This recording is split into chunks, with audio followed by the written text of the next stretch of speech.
Ko'krak uchlari yorilib ketgan. Nima qilish kerak? Agar siz endigina ko'krak suti bilan emizishni boshlayotgan bo'lsangiz va sizda uchi yorilib ketgan bo'lsa, 100% bola to'g'ri emmayapti. Ya'ni bola shu yerda emmoqda va jismonan uchini chaynab yuboryapti. Aslida esa u mana bu yerda emish kerak. Uchi bolaning tilining ildiz qismiga boradi va sizga bunchalik og'riqli bo'lmaydi. Nihab emizish usulini to'g'rilash, lanolinli vositalardan foydalanish va ko'krakni yaxshi almashtirib turish kerak. Eslab qoling, jarohatlangan ko'krak bilan ham emizish mumkin va shunday qilish kerak, chunki eng yaxshi sutni bola og'zi sorib oladi.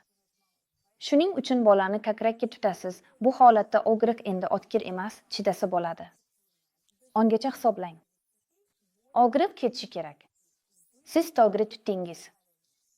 Agar baribir og'riq bo'lsa va siz haligacha uchini his qilayotgan bo'lsangiz, unda ko'krakni chiqarib, yana qaytadan tutkazing. Agar bu holatda ham sizga juda og'riqli bo'lsa, vaqtincha ko'krak uchun maxsus qoplamalardan foydalaning. Agar emizish jarayoni to'g'ri yo'lga qo'yilgan bo'lsa va siz bemalol ko'krak boqayotgan bo'lsangiz, lekin to'satdan keskin og'riq yoki yoriq chiqsa, bu ko'krakda sut zamburigi, molochnitsa borligidan dalolat beradi. Zudlik bilan mutaxassis bilan bog'laning.